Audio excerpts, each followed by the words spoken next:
Hello students, welcome to our channel Law School. In today's particular video, we are going to discuss the very important thing, that is what to do when your salary is delayed or when your salary is unpaid. जी हाँ, ये है आज का हमारा topic जो बहुत ही ज़्यादा देखा जाता है आपके कह लो ऑफिसेज में। जब आपका जो एम्प्लॉयर है आपको टाइमली सैलरी नहीं देता तो उस वक्त आपको क्या करना है। ठीक है जी, the topic is didn't you get your wages, this is how you can apply for your pay security. जी हाँ, चलो जी चलते हैं हम इसके बारे में। सबसे पहली बात तो ये है कि ये चीज बहुत ही कॉमन है, बहुत बार देखी गई है डिपार्टमेंट्स में, ऑफिसेज में। ठीक है जी, और बहुत सारे जो एम्प्लॉयर्स होते हैं इस मिसकंसेप्शन में होते हैं कि क्या करें अगर हमारी सैलरी जो है टाइमली नहीं आ रही या डिले हो रहा है या वो पे नहीं कर रहे, तो उनको लगता है कि अगर हम लीगल प्रोसेस में जाएंगे तो वो बहुत लंबा चौड़ा होगा और हमें टाइमली जो है जस्टिस नहीं मिलेगा। जबकि ऐसा बिल्कुल भी नहीं है, process is not at all that complex जो हम सोचते हैं। ठीक है जी, एंड दूसरी बात, ऐसी चीजों में हमें हेसिटेट बिल्कुल भी नहीं करना चाहिए। अगर ऐसी चीज हम देख रहे हैं कि हमारे साथ हो रही है तो हमें फटाफट कोई ना कोई स्टेप जो है लेना चाहिए। और कैसे ले सकते हैं वो आज मैं आपको सारा प्रोसीजर बताऊंगी A to Z. Clear? So there are various laws जिसमें आप अपनी जो है ये एम्प्लॉयर अपने ये सैलरी का जो राइट है उसको सेफ गार्ड कर सकता है जी। सबसे पहला यही है कि जब किसी की सैलरी अगर 18,000 से कम है, that person comes under the blue collar. ठीक है, तो उसके लिए उसको क्या करना पड़ता है लीगल नोटिस भेजना पड़ता है जी उसको, अपनी एम्प्लॉय या सैलरी को। और सबसे पहले अगर वो 18,000 से कम है तो 19 डेज के अंदर अंदर under the payment of wages act he has the right to send और to seek the you can say help through the labour commissioner. ठीक है, पहले लेबर कमिश्नर को है जो वो चिट्ठी डालो, आप उनको बताओ कि देखिए जी मुझे इतना टाइम हो गया कि मुझे सैलरी नहीं मिली है तो कोई स्टेप लो। ठीक है, मेरी सैलरी 18,000 के नीचे है अगर उन केसेस में। ठीक है, तो उन केसेस में आप कहाँ अप्रोच कर सकते हो, लेबर कमिश्नर के पास। ठीक है, अगर आपकी सैलरी 18,000 से ज्यादा है तो हमने क्या करना है वो भी देखते हैं। और दूसरी बात, जब हम लेबर कमिश्नर के पास जाते हैं पहला पॉइंट ये होता है कि हमने 90 डेज के भीतर भीतर जो है लेबर कमिश्नर को अप्रोच करना है। और लेबर कमिश्नर को भी बोला गया है कि उसके पास अगर ऐसी एप्लीकेशन आती है उसको 3 मंथ्स के अंदर अंदर उसको रिजॉल्व करना है। क्लियर? अगर नेक्स्ट पॉइंट है, अगर आपकी 18,000 से ज्यादा है तो क्या करोगे, उस पर्टिकुलर केस में आपको क्या करना है, लीगल नोटिस सेंड करना है अपने एम्प्लॉयर को। क्लियर? फिर उसके बाद लीगल नोटिस के बाद आपको सूट फाइल करना है under order 37 of CPC. Clear? ये भी हम एक बार डिटेल में पढ़ लेते हैं कि लीगल नोटिस में हमने क्या क्या चीजें लिखनी है। सबसे पहली बात क्या लिखनी है, कहते पहले अगर आपका एम्प्लॉयर डिनाई कर दे या डिले कर दे पेमेंट ऑफ सैलरी का और वेजेस का, तो आप क्या कर सकते हो, इंटरेस्ट समेत उससे जो हो अपने पैसे वापस ले सकते हो। उसको आपने लीगल नोटिस भेजना है। लीगल नोटिस में आपने कौन कौन सी चीजें रखनी है, सबसे पहली बात proof of unpaid salary through bank statements etcetera. ठीक है जी, आपने उसको कोई अपनी बैंक स्टेटमेंट दी होगी अपने एम्प्लॉयर को। ठीक है, आपने उसकी स्टेटमेंट लगानी एज अ प्रूफ कि देखिए जी मुझे इन महीनों में जो है मेरी तनख्वाह जो है नहीं आई है। ठीक है, दूसरा प्रूफ क्या है, अपना अपॉइंटमेंट लेटर देना। बहुत सारे केसेस में हम क्या करते हैं, हम कहीं पे जॉब ज्वाइन कर लेते हैं बट अपॉइंटमेंट लेटर उनसे लेते नहीं। तो ये आपने कभी भी गलती नहीं करनी। जब भी आप ज्वाइन करते हो उनसे पहले कहो कि मुझे मेरा अपॉइंटमेंट लेटर चाहिए। ठीक है ना, that thing help as your safety only, right? Now दूसरी बात, detail of your salary, benefits, pay and perks. Fourth point is copy of employment contract, contract की कॉपी। ठीक है, डिटेल्स कितनी सैलरी रहेगी, क्या पर्क्स रहेंगे, अपॉइंटमेंट लेटर और बैंक स्टेटमेंट। ये चार चीजें आपकी होनी जरूरी होती हैं लीगल नोटिस के साथ जो ये लगती हैं। आपने लीगल एप्लीकेशन जो नोटिस की बनानी है थ्रू योर एडवोकेट आप बना सकते हो, उसमें आपने टू द एम्प्लॉयर करके डालना है। ठीक है, और वो आपका एडवोकेट बना देगा। ठीक है उसमें आपने ये सारी चीजें साथ में लगा देनी है। क्लियर? कई बार उसका रिप्लाई आ जाए तो भी ठीक है, नहीं आए तो नेक्स्ट स्टेप क्या रह जाता है, देखो उन्होंने ये भी बोला है, upon receiving the legal notice from the employee, the employer must pay the unpaid dues with interest to the employee. However, if the employer refuses or he fails to do so, the further legal remedies are you can approach the insolvency and bankruptcy mode. ये तब होता है जब आपकी salary per month 1 lakh से ज्यादा हो और 1 करोड़ तक हो, ठीक है।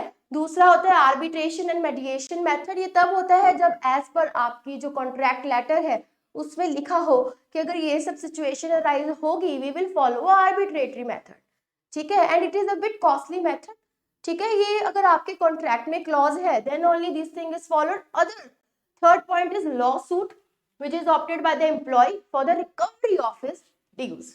क्लियर। अब हम चलते हैं आर्बिट्रेशन के ऊपर। आर्बिट्रेशन एक कॉस्टली मेथड है, ये मैं आपको बता चुकी हूँ। ये तभी लगता है अगर आपके क्लॉज एम्प्लॉयमेंट कॉन्ट्रैक्ट के क्लॉज में लिखा हो, मेंशन हो। Clear. Also, the decision arrived at the arbitration is time consuming in the matter of application of the decision.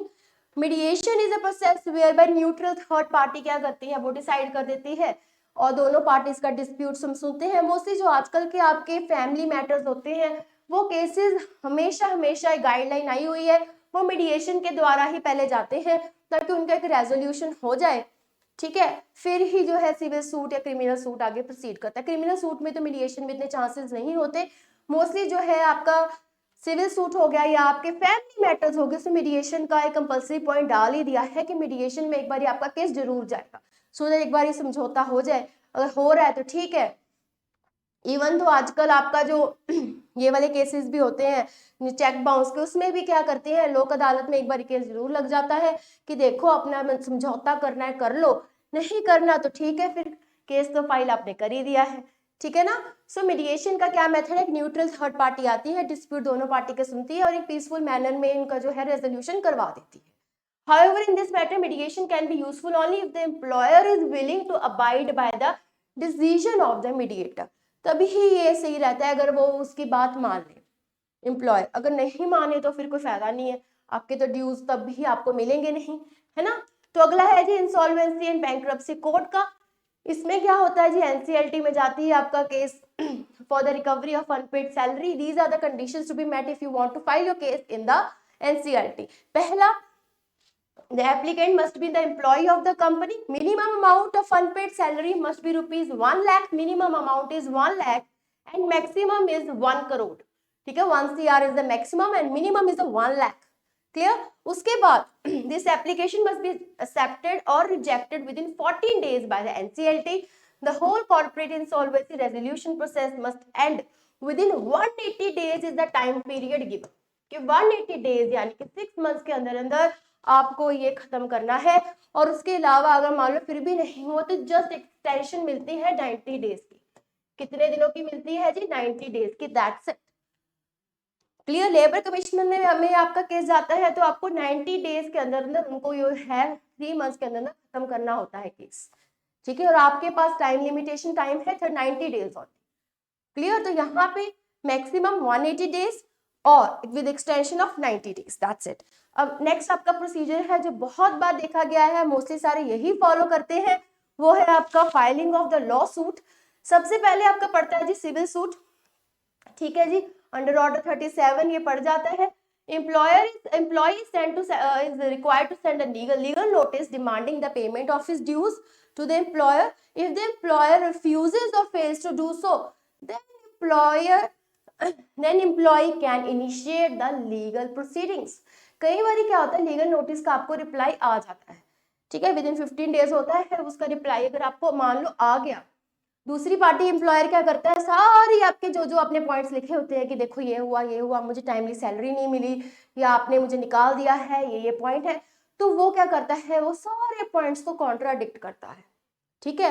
या तो सबसे मेन पॉइंट होता है कि आपने अच्छे से काम नहीं किया इसलिए हमने निकाल दिया, ठीक है जी, आपका परफॉर्मेंस बहुत पुअर थी, ये मेन रीजन होता है मोस्ट ऑफ द एम्प्लॉयर्स का एम्प्लॉय को निकालने के लिए, ठीक है। बट फिर भी आप उसको चैलेंज कर सकते हो क्योंकि आपने तो जितनी देर काम किया ना, आपको तो उसकी सैलरी मिलनी, उनको देनी ही पड़े।